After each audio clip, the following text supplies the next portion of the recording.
Assalamu alaikum wa rahmatullahi wa barakatuh. How are you, my beautiful souls? Hope you're fine. I'm also fine. How is work? How is summer taking you? Oh my god, the sun is like, oof. But Alhamdulillah, we are still alive. We are still breathing. We still have some energy to work. We give the glory and thanks back to Allah for life and blessings and everything. I love you. Thank you for subscribing on my channel, and I'm back with this video. This goes mostly to the house managers, those girls in the houses. You're there, you think you cannot make it, you think you cannot finish your contract, you think you cannot do it. I'm here today to share my story with you, and it will positively change your thinking. Like if you've been having negative thoughts in you, negative vibes, you're going to start thinking positively, and know that you can also do it just like I do it. How did it start? How did I say that? How did I decide to travel? When? How? What pushed me? Who inspired me?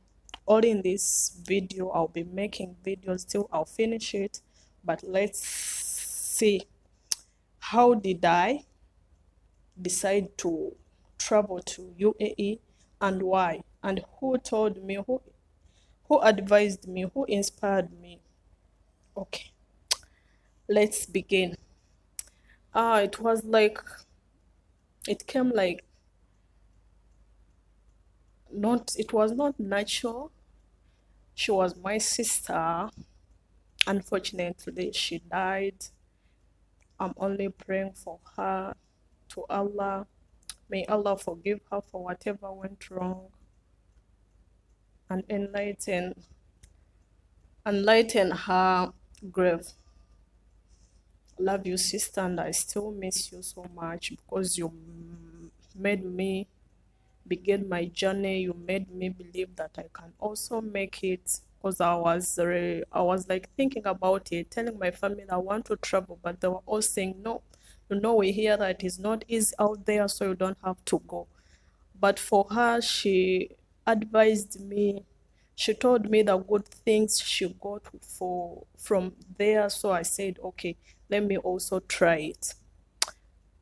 But unfortunately, she died. And I love her so much, and I'm missing her.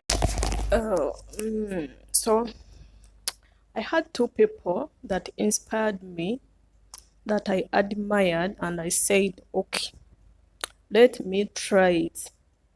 Let me also travel. I had a friend, she's called Christine. She was in UAE. I had a cousin sister, she was in Oman. So they used always to talk to me, morning, afternoon, evening, night. So they used to tell me everything. Like, this time I'm going to sleep, this time I'm going to eat, this time I'm going to work, everything. Like, they told me everything. They shared everything with me. So they gave me confidence, and I started believing that I can also make it. That sister of mine told me that you can come this side, because my boss has a son, so they also want a maid, because their maid had finished her contract, so she went back to her country. They wanted a maid, but unfortunately, Uganda stopped us from going to Oman, so I had nowhere to pass. That deal was cancelled. I started this deal of coming to UAE. I got an agent. I paid my money. He gave me a fake visa. That way, I said, no, let me leave this issue of traveling. But they still talk to me. They were like, I'm doing this, I got my money, I'm going to do this. So I was like, oh my God, I know Uganda. If you've ever worked in Uganda, you know what it means to collect money. To collect money. So I was like, it was hard for me to get money in Uganda, though I was working and I was okay, but I still needed to do something better than what I needed to earn better than and more than what I was earning. So I said, okay, let me do it again. And this time around, I got an agent. I did not pay him because the other one had stolen my money. So this one I told him, I'm not going to pay you till when I travel. When I go to work, I'll pay you. And I paid him. He know that he's called Musime. I paid him. I came to Dubai. It wasn't easy. Oh my God. When I reached the airport, I started crying. I felt like it was the end of me. It was the end of the world. Everything was new. And when we reached the airport, a guy came. And when we reached the airport, a guy came. We were like five girls. And we didn't know that we were going in the same place. But we ended up going in the same office in Ajuman. When we reached there, they told us that, okay, you sleep for today, tomorrow we shall go to the office. So we slept.